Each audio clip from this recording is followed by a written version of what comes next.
Bom dia, boa tarde, boa noite, pessoal. Tudo bem com vocês? Espero de coração que sim. Vamos fazer a correção da nossa avaliação, tá? Nessa aula. Então, partindo da primeira questão, né? Claro. Tinha aquela imagem lá que foi colocada para vocês, lá que pedia assim para você observar a situação retratada na imagem e responder as questões, tá? Então mostrava a imagem de um lixão lá, uma grande quantidade de lixo. E dizia assim a questão: a maior parte da matéria encontrada ao nosso redor e até mesmo no nosso corpo é formada por mais de uma substância, correto? Certíssimo. Ou seja, corresponde a uma mistura. As misturas podem ser homogêneas e heterogêneas, tá? Observe nas imagens a seguir exemplos de mistura e assinale a alternativa que representam misturas heterogêneas, tá? Então eu tinha lá a água mineral com gás, a B o leite, a C o óleo, a D o bronze e a E o ar atmosférico. Tá? Eu tinha aquelas alternativas ali, né? As quais que são misturas heterogêneas. Lembrando, pessoal, o que é a mistura heterogênea? Tá? É aquela mistura que você tem mais de um componente, tá? Podendo ou não ser visual, né? Então ali eu tenho água mineral com gás. Ela é uma mistura heterogênea, tá? Porque ela tem água e tem os minerais dissolvidos nela. A letra B, o leite, ela é uma mistura heterogênea também, tá?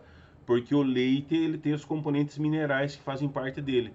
Aí eu tenho a água e o óleo. Também é uma mistura heterogênea, onde eu posso visualizar quantas fases tem, né? No caso, duas fases, a água e o óleo. E o bronze é uma mistura homogênea, eu não consigo identificar outra fase nele ali, ele é formado somente por o bronze. O ar atmosférico é uma mistura homogênea e a gasolina é uma mistura homogênea também, tá? Então as alternativas corretas eram A, B e C, certo?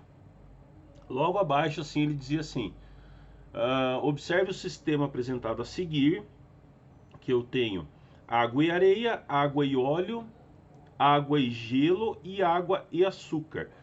E ele pede quais correspondem a uma mistura homogênea, tá? Então, quem é mistura homogênea ali na situação ali prevista, então eu vou ter ali quem que é mistura homogênea. Como mistura homogênea, eu tenho a água e o açúcar, que faz parte de uma mistura homogênea. Eu não consigo identificar as fases que se distinguem ali, né? Então é a 4.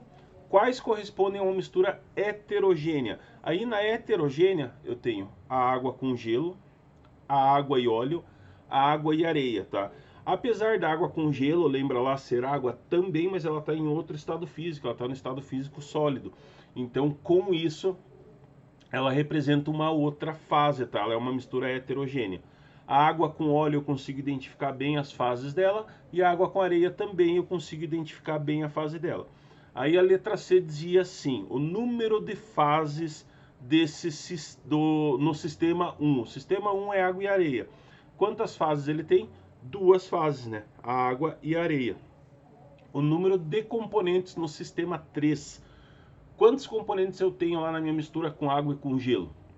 Só um, porque você tem a água no estado líquido e a água no estado sólido. Então é um componente, tá? Todos são água, somente em estado físico diferente.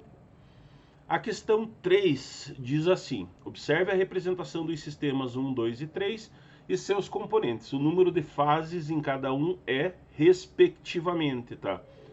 Daí eu tenho ali a primeira fase, a segunda fase, a terceira fase. Primeira, óleo, água e gelo. Segunda, água gaseificada e gelo. E a terceira, água salgada, gelo, óleo e granito, tá? Então eu tenho ali, respectivamente, o número de fases em cada um, respectivamente. Na 1 eu tenho 3 fases, né? O óleo, a água e o gelo. Na 2, quantas fases eu tenho? Eu tenho 3 fases também. A água, o gás que compõe a água, ele é uma fase, porque quando você põe água com gás em um copo, você vê as bolinhas subir, né, do gás carbônico que é colocado na garrafa, e o gelo, né? Então eu tenho 3 fases também. Aí eu tenho o sistema 3, água salgada, gelo, óleo e granito, tá? Ele pede quantas fases eu tenho ali. Eu tenho 6 fases. A água salgada, a água, né?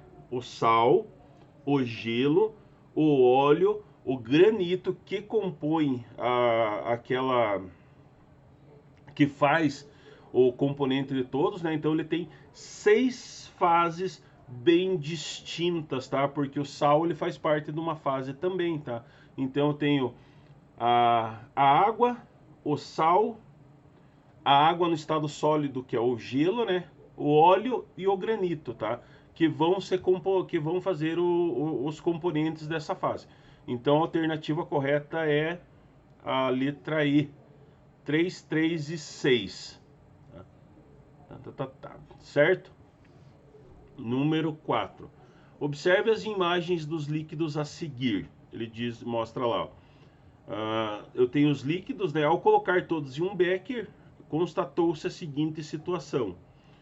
Os líquidos, água, gasolina e querosene, e quando colocou todos os 3 num becker só, você colocou a seguinte situação lá. Mistura de gasolina, querosene mais água. E daí ele pede assim: a gasolina se mistura com o querosene, porém o mesmo não acontece com a água. Assim é possível afirmar que a água é mais densa, tá? Lembra lá, a água sendo mais densa, ela é mais pesada, ela vai se depositar no fundo, tá? Como a água se mistura com o querosene, eles formam uma mistura. E como a gasolina se mistura com o querosene, eles formam uma mistura.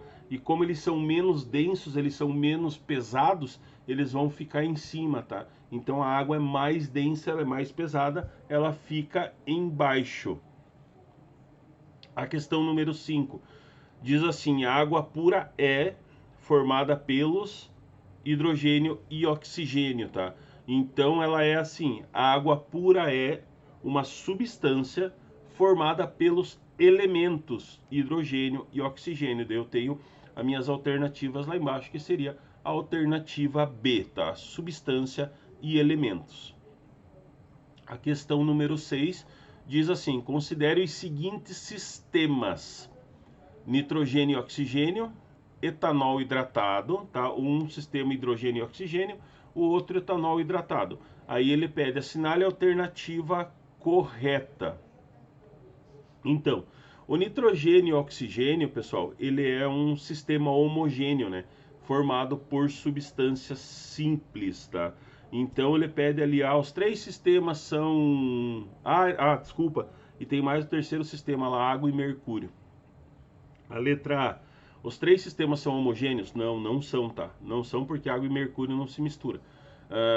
O sistema 1 é homogêneo e formado por substâncias simples. Sim, nitrogênio e oxigênio. Nitrogênio N lá e oxigênio O. São substâncias simples, tá? Não são substâncias compostas. Então a correta é a letra B. Aí a 3, assim, o porquê que ela é falsa? Ela diz assim: o sistema 2 é homogêneo e formado por uma substância simples e por substâncias simples e compostas. Não. Ele é um sistema homogêneo, sim, mas ele é formado por substâncias compostas, tá? A D, o sistema 3 é heterogêneo e formado por substâncias compostas. Não, não é também, tá?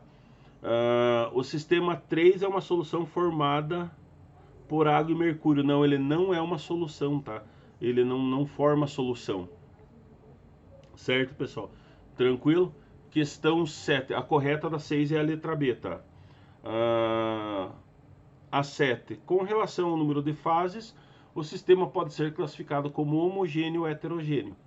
Todas as alternativas correlacionam adequadamente o sistema e a sua classificação, exceto... ele diz, então, tem a alternativa A, água de coco é heterogênea. A alternativa B, água do mar filtrada é homogênea. A alternativa C, alaranjada, é heterogênea. Alternativa D, o leite é homogêneo. Tá? A única que não está relacionada certa é o leite, tá? Porque o leite é heterogêneo também, apesar de a gente não ver as fases, ele é heterogêneo, certo? Então, alternativa D é a única que não se adequa, que não está com as suas fases corretas, certo? A questão 8 diz assim: para a separação das misturas gasolina, água e nitrogênio e oxigênio, os processos mais adequados são respectivamente, tá? Então, se eu tenho gasolina e água, o processo mais certo de separar ele é a decantação. Lembra que é um processo simples de se separar, porque eles podem se misturar, mas com o tempo a água é mais pesada, ela vai decantar, ela vai ficar no fundo, a gasolina é mais leve, vai ficar em cima.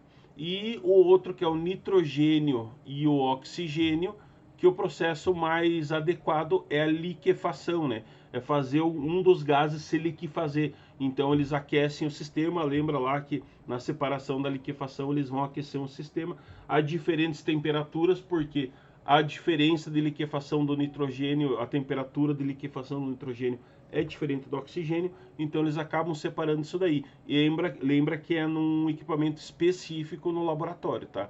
Então é a letra A, certo? Tranquilo. Questão 9. Uma das etapas do funcionamento do aspirador em pó utilizado na limpeza doméstica é a filtração, né? O aspirador de pó, por mais ele pega a sujeira, tá? E ele vai filtrar. O ar passa, né? Ele entra pela mangueira e sai atrás do aspirador e ele faz a filtração. Então tudo que ele puxa por ali é filtrado. A sujeira vai ficar dentro do saco lá ou do recipiente do aspirador e o ar vai ser filtrado para sair por trás, tá? Então é letra A, filtração. Número 10. Diz assim: leia o enunciado base 1 antes de responder. Então ele pede para ler o enunciado lá de cima de novo, tá? Que é para colocar lá, observe a situação retratada na imagem a seguir para responder as questões. E daí ele pede, daí ele diz, né, o enunciado da questão: a maior parte da matéria encontrada no nosso corpo, ou até mesmo nosso corpo, é formada por mais de uma substância, ou seja, corresponde a uma mistura. As misturas podem ser tanto homogêneas quanto heterogêneas. Aí ele diz assim, ó: em relação ao lixo que produzimos e aos problemas do acúmulo de descarte inadequado, em relação ao lixo que produzimos e aos problemas que seu acúmulo e descarte inadequado podem causar, marque as alternativas corretas, tá? Então tem mais de uma alternativa. A letra A: a responsabilidade sobre o lixo deve ser do cidadão, da empresa que o produziu e do órgão público responsável. Verdadeiro? Verdadeiro, gente, porque todo mundo tem responsabilidade nisso daí. Tanto o cidadão para dar a destinação adequada, colocar nas lixeiras, a empresa também dá a destinação adequada para o seu lixo e os órgãos públicos que fornecem os caminhões que fazem a coleta do lixo, tá? A letra B: além de contaminar o solo, o descarte de resíduos nos lixões favorece a proliferação de organismos causadores de doença. Verdade, tá? Porque a quantidade de lixo, o acúmulo de lixo, acaba favorecendo o aparecimento de micro-organismos, de insetos que podem proliferar doenças, tá? Entre eles os mosquitos da dengue. Então a B está correta também. C: não existem recomendações em relação ao condicionamento e descarte de lixo hospitalar. Falsa, pessoal. Lembra que eu falei numa aula passada sobre o lixo ali? Todo lixo ele tem a sua destinação correta, tá? Principalmente lixos que são contaminantes, resíduos de hospitais, de laboratórios e de indústrias que trabalham com tinturas, com produtos químicos, eles têm que ter um descarte adequado. Então tem recomendação sim, tá? Então a C é falsa. A D: o líquido formado pela decomposição do lixo orgânico é chamado de chorume e pode contaminar os lençóis.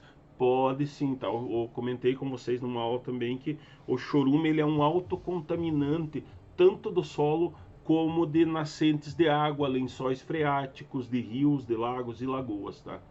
A D tá certa também. Aí, Não há diferença no modo como o lixo é depositado nos lixões e nos aterros sanitários. Falsa, há diferença sim, tá? Porque hoje nós temos o que é colocado para de lixo reciclável, ele é destinado a outro ponto do que o lixo orgânico, tá, pessoal? Então as alternativas corretas é A, B e a D, certo? Tranquilo, gente? Espero que tenha entendido. Tá, eu coloquei a prova aí no junto com o conteúdo, tá? Se quiserem dar uma olhadinha de novo nela. Um grande beijo, um abraço e até a próxima aula.